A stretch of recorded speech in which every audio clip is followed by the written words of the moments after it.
Hello, my dear students. Myself Harish Jani. Till now, we have completed 3 chapters of engineering physics. That is, first one was units and dimension, second was force and motion, and third was general properties of matter, जिसमें हमने discuss किया था elasticity, surface tension and viscosity. आज हम हमारा 4th chapter start करने वाले हैं, दैट इज हीट ट्रांसफर.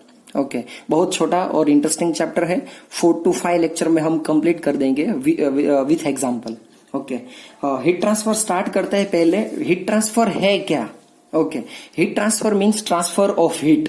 लेकिन हीट क्या है? ओके तो पहले हीट क्या है वो समझते हैं और बाद में हीट का ट्रांसफर कैसे होता है वो हम डिस्कस करते हैं.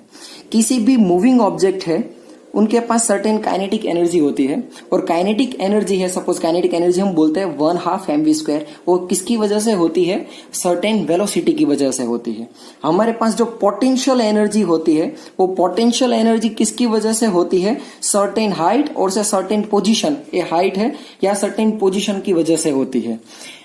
Kinetic energy and potential energy जैसे एनर्जी है वैसे ही हीट ट्रांसफर में जो हीट है वो हीट भी एक एनर्जी का फॉर्म है. तो वो किसकी वजह से है?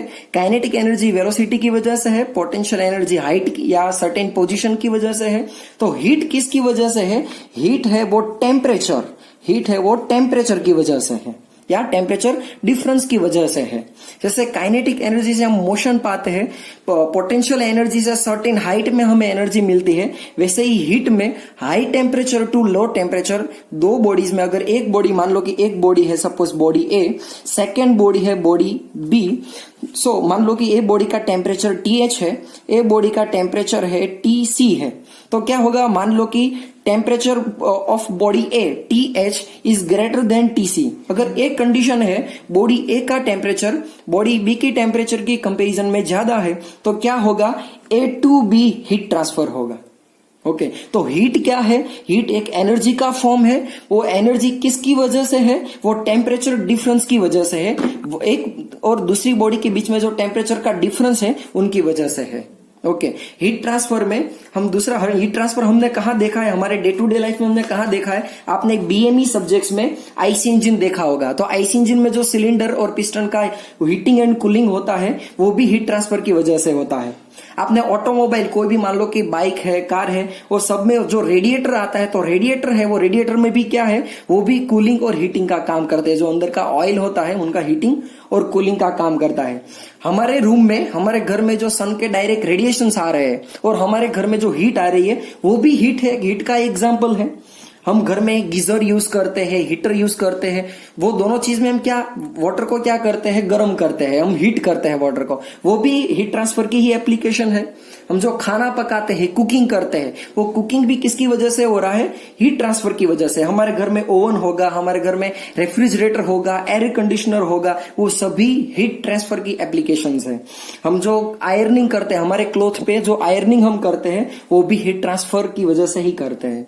ओके हमारा टॉपिक है जो मोस्ट इंपोर्टेंट टॉपिक है हीट ट्रांसफर में, that is types of heat transfer और से modes of heat transfer. Modes means types. तो first topic and most important for example point of view, that is modes of heat transfer. Total कितने modes है? 3 modes है. 3 modes है. Modes means क्या है? Heat transfer कैसे होता है?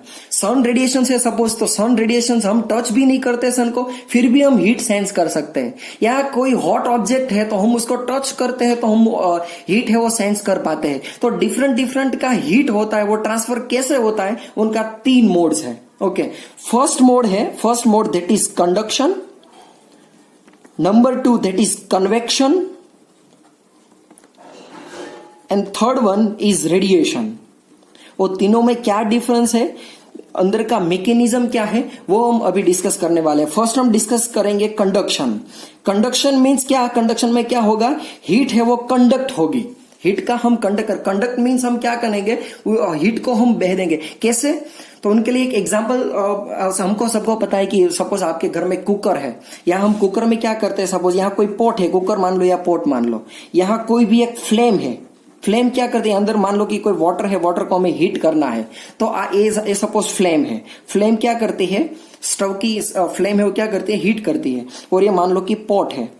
तो इसमें होगा क्या कि हीट तो यहां टच हो रही है, फिर भी पोर्ट का ए पोर्शन भी, ए पोर्शन भी, ए पोर्शन भी, ए पोर्शन भी, वो भी हीट होगा। आप यहां टच करोगे तो आपको यहां गर्म लगेगा, लेकिन यहां भी टच करो फिर भी वो गर्म लगेगा, यहां टच करो तो फिर भी आपको हीट सेंस होगी। उनका रीजन क्या है? ये जो पोर्ट का मटेरियल है, कोई भी मटेरियल है, इसमें हीट का फ्लो हुआ है थ्रू कंडक्शन। ओके, तो वो कैसे होता है और हमने कहा देखा है? दूसरा एक एग्जांपल है, हम मान लो कि दो पर्सन है, एक पर्सन है और दूसरा पर्सन है। हम क्या करते हैं? हैंडशेक करते हैं, हैंडशेक करते हैं। तो हैंडशेक में आपको क्या होगा कि मान लो कि ए पर्सन है, ए पर्सन का टेम्परेचर ज्यादा है, ए पर्सन का टेम्परेचर कम है, तो आपके हाथ में है, आपके हैंड में क्या होगा कि हैंड में आप हीट ज्यादा, आपको गर्म लगेगा, आप हीट सेंस करोगे। उनका रीजन भी क्या है? कंडक्शन हो रहा है from body A to body B, this person to this person. उनका रीजन भी क्या है? कंडक्शन है। तीसरा एग्जांपल, आप मान लो कि कोई गर्म है, वो सैंड के गर्म सैंड पे आप वॉक कर रहे हो, तो क्या होगा कि आपका जो पाँव है, पाँव में गर्म लगे। उनका रीजन भी क्या है? उनका रीजन भी है कंडक्शन। ओके, तो कंडक्शन का अंदर का मैकेनिज्म क्या है वो भी हम डिस्कस करने वाले हैं। सी, मान लो कि कोई भी एक ऑब्जेक्ट है, मान लो कि कोई रोड है, ये रोड का ए पॉइंट एंड है, एंड ए एंड है, एंड बी। इसमें क्या होगा? हम क्या करें? एंड ए को यहां है हीट दे रहे हैं थ्रू फ्लेम, यहां से फ्लेम से एंड ए को क्या कर रहे हैं? हम हीट दे रहे हैं। थोड़ा टाइम पास होगा, थोड़ा टाइम चला जाएगा, बाद में क्या होगा? एंड बी है वो भी हीट हो जाएगा। ओके, एक कोई भी रोड है, उसको हम हीट देते कहां से? एंड ए से। तो हीट एंड बी है, after 5 to 10 minutes and B है वो भी गर्म होना स्टार्ट होगा, वो भी गर्म हो जाएगा। उनका रीजन क्या है? कंडक्शन है। तो कंडक्शन में होता क्या है? उनका अंदर का जो मैकेनिज्म है वो हम अभी डिस्कस करते हैं। मान लो कि फर्स्ट पॉइंट है, यहाँ का फर्स्ट एटम है, वो सबसे पहले एनर्जी गेन करेगा यहां से, फ्लेम से। तो एक बॉडी का कोई भी, मान लो कि कोई भी रोड है, कोई भी मटेरियल है, कोई भी पार्टिकल है, तो उनकी एक स्पेसिफिक प्रॉपर्टी है। क्या प्रॉपर्टी है? एक उनका स्पेसिफिक स्पेस होती है, वो फिक्स होती है, जिसको हम बोलते हैं लेटाइट स्ट्रक्चर। लेटाइट स्ट्रक्चर पे उनका जगह फिक्स होता है, वो फिक्स जगह पे वो क्या करता है? वाइब्रेट करता है, वाइब्रेशन करता रहता है अपनी फिक्स जगह पे। ओके, अगर उनका दूसरी प्रॉपर्टी है कि अगर उनका टेम्परेचर बढ़े, वो टेम्परेचर बढ़ेगा तो उनका जो काइनेटिक एनर्जी बढ़ेगी, और काइनेटिक एनर्जी बढ़ने की वजह से क्या होगा? उनका जो वाइब्रेशंस है वो वाइब्रेशंस भी बढ़ जाएगा। ओके, तो फर्स्ट एटम की हम बात कर रहे हैं, वो हीट ले रहा है, तो वो क्या होगा? उनका जो वाइब्रेशंस है वो बढ़ जाएगा। वो वाइब्रेशंस बढ़ जाएगा तो क्या होगा? उनका एक एडजेसेंट मॉलिक्यूल है, सपोज यहाँ एडजेसेंट पार्टिकल है, एडजेसेंट एटम है, तो एडजेसेंट एटम है, उनके साथ वो स्ट्राइक होगा वाइब्रेशन की वजह से, तो वो भी, उनका भी वाइब्रेशंस बढ़ जाएगा। वो वाइब्रेशन है, वो स्ट्राइक होगा, नेक्स्ट एटम है, इमीडिएटली जो नेबर में नेक्स्ट एटम है उनके साथ वो स्ट्राइक होगा, तो वो हीट उनको देगा, मीन्स उनका भी टेम्परेचर बढ़ेगा। वो किसके साथ स्ट्राइक होगा? ये चौथा मॉलिक्यूल है उनके नजदीक वाला, उनके साथ स्ट्राइक होगा। ओके, स्ट्राइक मीन्स वो वाइब्रेशन होगा, लेकिन जैसे टेम्परेचर बढ़ता जाएगा तो वाइब्रेशंस की जो एम्पलीट्यूड है वो बढ़ता जाएगा। ओके, तो वो हीट देता है फोर्थ मॉलिक्यूल को, फिफ्थ मॉलिक्यूल को, वैसे चलता ही जाता है। और जो लास्ट एटम है, बाद में लास्ट एटम वो हीट होता है। तो ये प्रोसेस अंदर की प्रोसेस है। फर्स्ट पार्टिकल है वो हीट गेन करता है, हीट बढ़ने की वजह से क्या होता है? हीट बढ़ने की वजह से उनकी काइनेटिक एनर्जी बढ़ती है, काइनेटिक एनर्जी बढ़ने की वजह से उनका जो वाइब्रेशंस है, वो मोलिकुलर वाइब्रेशंस है, वो वाइब्रेशन बढ़ जाते हैं। वो वाइब्रेशंस की वजह से उनका टेम्परेचर बढ़ता है। वो टेम्परेचर वो जो साइड वाले मोलिक्यूल है उनको देता है, साइड वाले थर्ड वाले को वाइब्रेशन ट्रांसफर करता है। वैसे लास्ट एंड है, एंड बी, वो भी हीट हो जाता है। ए है कंडक्शन। ओके, कंडक्शन मैंने एग्जांपल दिया कि हम जो कुकर है, कुकर नीचे, फ्लेम नीचे टच हो रही है, फिर भी हमारा ऊपर वाला पोर्शन हम टच करें तो आपको हीट सेंस होगी, क्योंकि जो मेटल है बॉटम टू टॉप पोर्शन है वो हीट है, वो कंडक्ट होगी metal atom to atom.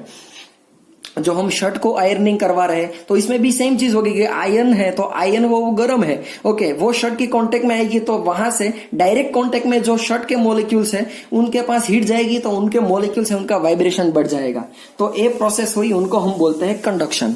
Okay, हमारा सेकेंड मोड है मोस्ट इंपॉर्टेंट, वो है कन्वेक्शन। ओके, कंडक्शन में एक पॉइंट, अगर आपको पूछे कि डेफिनेशन देनी है तो डेफिनेशन कैसे दे सकते हो आप? कंडक्शन की डेफिनेशन कैसी है कि the conduction is a mode of heat transfer in which heat is transferred from a from a part of higher temperature to lower temperature. Heat is transferred from higher temperature to lower temperature without bodily movement of the particle. Without bodily movement means क्या है?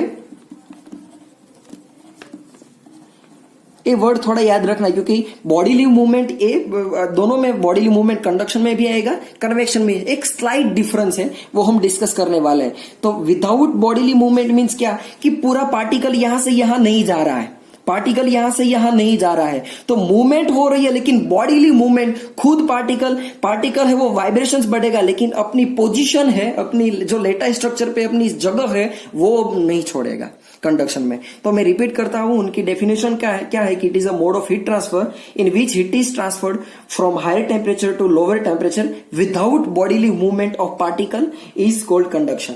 Okay, convection क्या है? Convection में एक convection is a second mode of heat transfer. वो convection का internal हम जो मैकेनिज्म है वो पहले समझ लेंगे, बाद में हम उसका एग्जांपल देंगे. सेम एग्जांपल है, सेम एक कोई पोर्ट है, यहां से हम क्या कर रहे हैं, फ्लेम दे रहे हैं उनको हीट करने के लिए. स्टोव है, ओके, अंदर पानी है, ये पोर्ट है, ओके, ये स्टोव है, या मान लो कि कोई फ्लेम है, स्टोव की फ्लेम है. ओके, अभी क्या होगा कि जो ये बॉटम पार्ट है पोर्ट का वो सबसे पहले हीट होगा, गर्म होगा. बाद में क्या होगा, उनके जो कांटेक्ट में है ना, डायरेक्ट कांटेक्ट में जो पार्टिकल है, वाटर के पार्टिकल, इसमें वाटर फिल किया है हमने, वाटर पार्टिकल जो डायरेक्ट कांटेक्ट में है वो सबसे पहले हीट हो गए थ्रू कंडक्शन. ओके, क्योंकि डायरेक्ट कांटेक्ट है यहां, इसलिए जो डायरेक्ट कांटेक्ट में उनका वाइब्रेशंस बढ़ेगा. ओके, अभी क्या होगा, अभी जो लोअर पोर्शन है ना वो हीट हुआ. ओके, आप थोड़े टाइम बाद आप देखेंगे ना कि आपने इस पानी गर्म करना स्टार्ट किया, 5-10 मिनट के बाद जो वाटर ऊपर वाला पोर्शन है वो भी हीट हो जाएगा. उनका रीजन क्या है, उनका मैकेनिज्म क्या है, वो कन्वेक्शन की प्रोसेस है, वो हम समझते हैं कि कैसे. चलो, कन्वेक्शन में क्या होता है कि जो फर्स्ट पार्टिकल, यहां जो एडजेसेंट पार्टिकल है, फर्स्ट लेयर वाले पार्टिकल, वो सबसे पहले हीट हुए.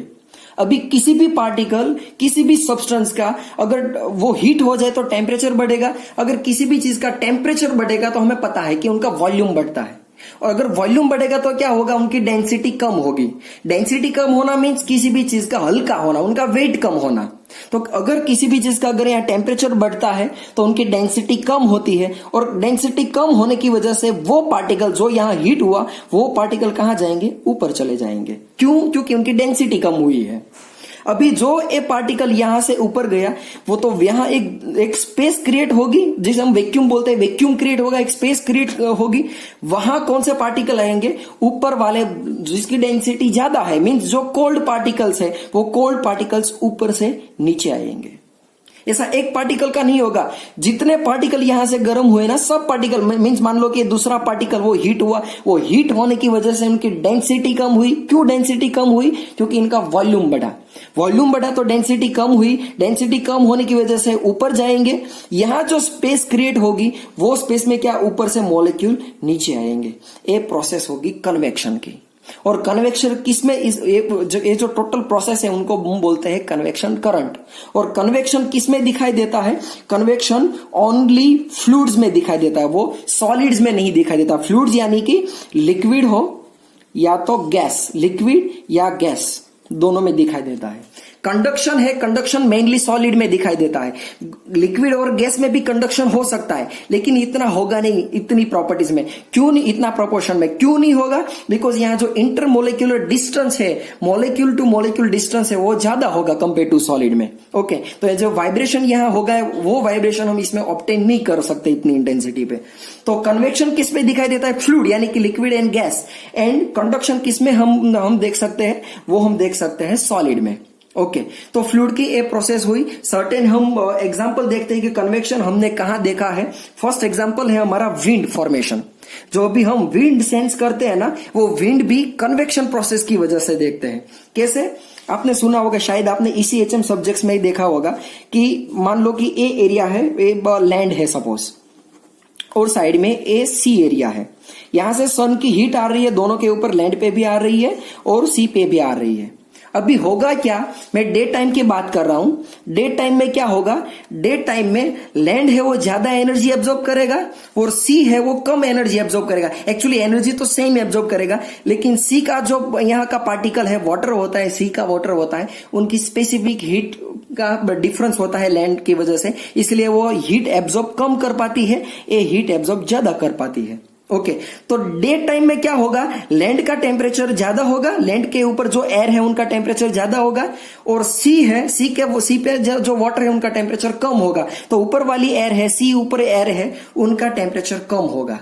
ओके, तो डे टाइम में लैंड की एयर है उनका टेम्परेचर बढ़ेगा, तो क्या होगा, उनकी डेंसिटी कम होगी, तो वो सी के साइड आएंगे, और यहां जो स्पेस क्रिएट हुई है वहां सी वाली जो कोल्ड एयर है जिसकी डेंसिटी ज्यादा है वो ऊपर से मीन सी एरिया से यहां आएंगे।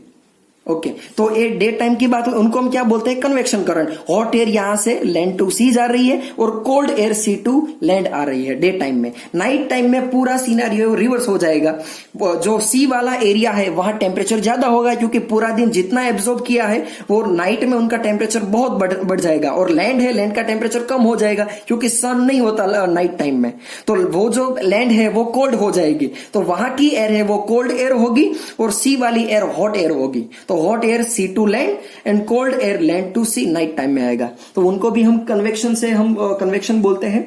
दूसरा हमने जो एग्जांपल दिया अभी, बॉइलिंग ऑफ वाटर, जो वाटर बॉइल होता है, जो गर्म पानी है ऊपर से नीचे जा रहा है और ठंडा पानी नीचे से ऊपर डेंसिटी डिफरेंस की वजह से आ रहा है, तो वो हमने देखा। हमारे हार्ट में जो ब्लड का सर्कुलेशन हमारी बॉडी में हो रहा है वो भी कन्वेक्शन की वजह से होता है। और एक एग्जांपल, आपने एयर बलून्स देखे होंगे। एयर बलून्स में क्या होता है, एयर बलून्स में मान लो कि एयर बलून है जिसे हम गुजराती में गुब्बारे बोलते हैं, वो मकर संक्रांति में हम ऊपर लगाते हैं, इनको क्या हम बोलते हैं, एयर बलून्स। तो एयर बलून में क्या होता है, मान लो कि ये बलून्स है, एयर बलून पे यहां क्या होगा, एयर बलून पे यहां एक फ्लेम होगी, जो हम थ्रू माचिस यहां से फ्लेम है उनको हम इग्नाइट करेंगे। अभी क्या होगा, ये फ्लेम है वो टेम्परेचर, फ्लेम की वजह से जो यहाँ एयर है उनका टेम्परेचर बढ़ेगा, गुब्बारे के अंदर जो एयर है, एयर बलून के अंदर जो एयर है उनका टेम्परेचर बढ़ेगा, ये एयर का टेम्परेचर बढ़ेगा। अगर टेम्परेचर बढ़ेगा तो क्या होगा, वॉल्यूम बढ़ेगा। अगर वॉल्यूम बढ़ेगा तो क्या होगा, डेंसिटी कम होगी। डेंसिटी कम होनी मीन्स क्या होना, उनका हल्का होना, वेट कम होना। तो एक बलून है वो क्या, उनका वेट कम होने के लिए वो क्या जाएगा, ऊपर जाएगा, और बाहर की साइड जो कोल्ड एयर है वो नीचे आएगी, कोल्ड एयर नीचे आएगी, और बलून के अंदर जो हॉट एयर है, हॉट क्यों है, क्योंकि हमने यहां से जलाया है, यहां से हमने इग्नाइट किया है, तो टेम्परेचर बढ़ा है एयर का, तो टेम्परेचर बढ़ेगा तो डेंसिटी कम होगी। डेंसिटी अगर कम हो जाए तो क्या होगा, ये ऊपर की साइड जाएंगे हल्का होने की वजह से, कोल्ड एयर नीचे आएगी, हॉट एयर ऊपर जाएगी। ये प्रोसेस की वजह से एयर बलून है ये वो ऊपर जाता है। ओके, तो ये भी हम कन्वेक्शन का एग्जांपल दिया। एसी, हमारे घर में एसी है, रेफ्रिजरेटर है, इसमें जो हम कंप्रेसर यूज करते हैं वो सभी है वो कन्वेक्शन की एप्लीकेशन से ही काम करते हैं। ओके, तो एक कंडक्शन हुआ, एक कन्वेक्शन हुआ। अगर कोई आपको एग्जाम में पूछे कि कन्वेक्शन है, उनकी डेफिनेशन क्या है, तो कन्वेक्शन की डेफिनेशन सेम कंडक्शन की है, लेकिन एक डिफरेंस आएगा। वो डिफरेंस क्या आएगा, इसमें बॉडीली मूवमेंट होगा। कंडक्शन में जैसे विदाउट बॉडीली मूवमेंट होता था, तो कन्वेक्शन में क्या होगा, बॉडीली मूवमेंट होगा। ओके, बॉडीली मूवमेंट होना मींस क्या, एक पार्टिकल यहां से ऊपर अपना बॉडीली मूवमेंट करता है, पार्टिकल खुद ऊपर जाता है, ऊपर वाला पार्टिकल खुद नीचे आता है। ओके, तो ये क्या बोलते हैं हम, बॉडीली मूवमेंट। कंडक्शन में क्या हो रहा था, एक स्पेस है, वो स्पेस स्ट्रक्चर है, वहां जो वाइब्रेशन है वाइब्रेशन कर रहा था, लेकिन अपनी जो स्पेस है वो स्पेस नहीं छोड़ रहा था। यहाँ एटम एक जगह से दूसरी जगह मूवमेंट बताता है, तो कन्वेक्शन में हम कैसे बोल सकते हैं, convection is a mode of heat transfer in which heat is transferred from high temperature to low temperature with bodily movement. With bodily movement of the particle is called convection. Convection और conduction में दूसरा difference क्या है, conduction है generally solid में होता है, और कन्वेक्शन किस में होता है, फ्लूइड यानी कि लिक्विड और गैस में होता है। ओके, हमारा थर्ड एंड लास्ट है, that is radiation. Radiation heat transfer mode. अभी हम थर्ड मोड के बारे में डिस्कस करने वाले हैं। चलो, रेडिएशन मींस क्या, रेडिएशन हमारे डे टू डे लाइफ में हमने कहाँ देखा है वो हम पहले डिस्कस कर लेते हैं। सन है, सन के हम हमारे घर में भी बैठे होते हैं, फिर भी हम सन की जो हीट है वो हम सेंस कर पाते हैं। हमने टच नहीं किया, सन खुद यहां भी नहीं आया है, फिर भी क्या हो रहा है, उनका टेम्परेचर है हम यहां सेंस कर पाते हैं। तो उनका रीजन क्या है, रेडिएशन है। तो रेडिएशन एक्चुअली है क्या, इलेक्ट्रोमैग्नेटिक वेव्स है जो सन में से निकल रहा है हमारे केस में। तो इलेक्ट्रोमैग्नेटिक वेव्स है वो हम क्या बोलते हैं, रेडिएशन। तो किसी भी चीज में रेडिएशन में एक चीज याद रखो कि रेडिएशन में किसी भी मीडियम की जरूरत नहीं है। सॉलिड में क्या होता था, एक पार्टिकल दूसरे पार्टिकल को हीट देता था, दूसरा पार्टिकल तीसरे पार्टिकल को हीट ट्रांसफर करता था, तो इसमें पार्टिकल यानी कि मीडियम की जरूरत थी। कन्वेक्शन में क्या होता था कि फ्लूइड का किसी भी पार्टिकल, एक पार्टिकल ऊपर जाता है, दूसरा पार्टिकल नीचे आता है, तो इसमें भी पार्टिकल यानी कि कोई भी सब्सटेंस यानी कोई भी मीडियम की जरूरत है। लेकिन रेडिएशन में जरूरत नहीं है, क्योंकि जो ये रेडिएशन आ रहे हैं वो वैक्यूम से आ रहे हैं। तो वैक्यूम में तो किसी में हमें पता है कि कोई पार्टिकल नहीं है, फिर भी यहां तक हीट पहुंच रही है, मींस किसी भी मीडियम की जरूरत नहीं है। आपने बॉनफायर या कैंडल, मान लो कि बॉनफायर हम एक जगह पे कर रहे हैं, तो बॉनफायर की हीट, मान लो कि यहां बॉनफायर हो रहा है, तो आप यहां खड़े हैं, फिर भी आप है अपने हैंड में क्या आप हीट वो सेंस कर पाते हैं। वो भी किसका रीजन है, रेडिएशन की वजह से। ओके, तो ये रेडिएशन है, इलेक्ट्रोमैग्नेटिक वेव्स है, वो हमारा third mode of heat transfer है। अगर हम उनका डेफिनेशन पूछे तो हम बोल सकते हैं कि radiation is a mode of heat transfer in which energy is emitted by electromagnetic waves. Okay, उनका एग्जाम्पल है वो सन, जो मैंने बात की कि सन है, हम उनकी हीट, बॉनफायर है, किसी भी चीज हमसे, जो किसी भी चीज हमसे वार्मर है, ज्यादा हॉट है, इसकी वो क्या करता है, रेडिएशन इमिट करता है और हमें हीट फील होती है। तीसरी चीज, आपने बॉयलर अगर देखा है, बॉयलर के पास आप गए हो तो आपको पता होगा कि बॉयलर के पास आप थोड़े सर्टेन मीटर दूर है ना, फिर भी आपको हीट आप फील करते हैं, वो भी रेडिएशन की वजह से। जो बॉयलर के अंदर का स्टीम है वो रेडिएशन जनरेट करती है। ओके, हमारे लैंप है, मान लो कि कोई एक पूरा हमारा रूम है वो बंद है, वहां आप लैंप ऑन करोगे तो सर्टेन टाइम के बाद हमारी जो रूम है उनका भी टेम्परेचर बढ़ जाएगा। ओके, तो ये सर्टेन एग्जांपल है रेडिएशंस के। रेडिएशंस हमारे मोबाइल फोन में भी, मीन्स हमारे अप्लायंसेस है, सपोज मोबाइल फोन है, टीवी है, वाईफाई राउटर है, माइक्रोवेव है, ये सब में से रेडिएशंस निकलता है। वो हमारा थर्ड फेज ऑफ और third mode of heat transfer है, दैट इज रेडिएशन। ओके, हम थोड़ा रिवीजन करते हैं कि कंडक्शन क्या है। कंडक्शन एक मोड ऑफ हीट ट्रांसफर है जिसमें मीडियम की जरूरत होती है, लेकिन particle to particle heat transfer होता है विदाउट बॉडीली मूवमेंट। कन्वेक्शन में एक पार्टिकल है वो हीट होता है, तो उनकी डेंसिटी कम होने की वजह से वो ऊपर जाता है, और जो ऊपर की जगह का कोल्ड पार्टिकल है वो नीचे आता है। ओके, जो स्पेस हॉट पार्टिकल ने क्रिएट की है वहां वो सीट हो जाता है। ओके, तो उनको हम कन्वेक्शन बोलते हैं। और रेडिएशन क्या होगा, डायरेक्टली इलेक्ट्रोमैग्नेटिक वेव्स है वो हम सेंस करते हैं और हम हीट फील करते हैं। ओके, एक छोटा सा रियल लाइफ एग्जांपल से हम तीनों जो कंडीशन है वो तीनों कंडीशन समझते हैं। ओके, मान लो कि यहाँ एक सर्टेन पानी है, वाटर की टैंक है, यहाँ एक वाटर की टैंक है, और एक सर्टेन डिस्टेंस पे मान लो कि यहाँ एक जगह पे क्या हुआ है, आग लगी है। हमारा घर है या तो कुछ भी है, वहां से क्या हुआ है, आग लगी है। 10 to 15 पीपल है, वो क्या करेंगे, अभी आग को बुझानी है, तो वो क्या करेंगे, ये जो वाटर टैंक है, जो फर्स्ट पर्सन है, ये एग्जांपल से आपको प्रॉब्लम समझ में आया।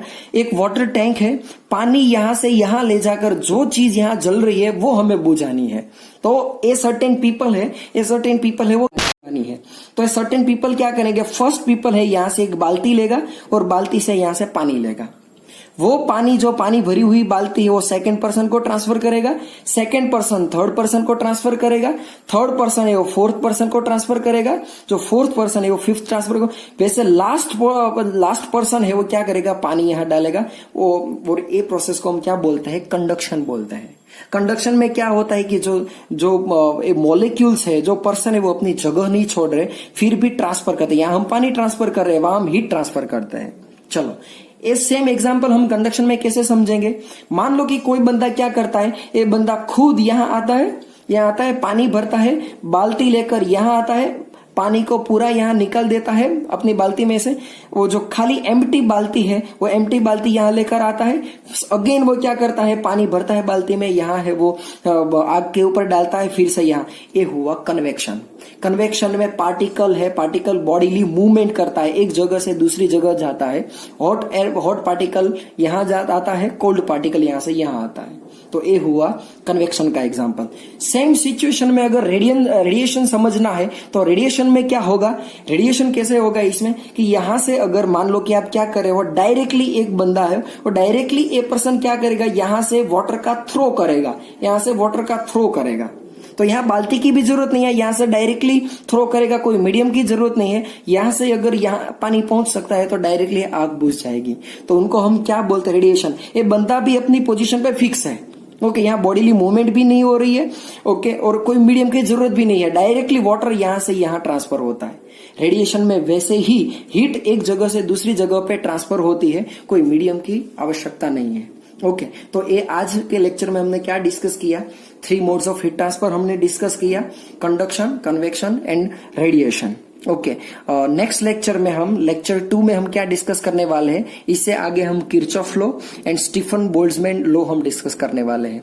इसमें अगर कोई डाउट है, आज का जो सेशन है, आप सजेशन भी दे सकते हो कि इनके हम बेटर कैसे बनाए।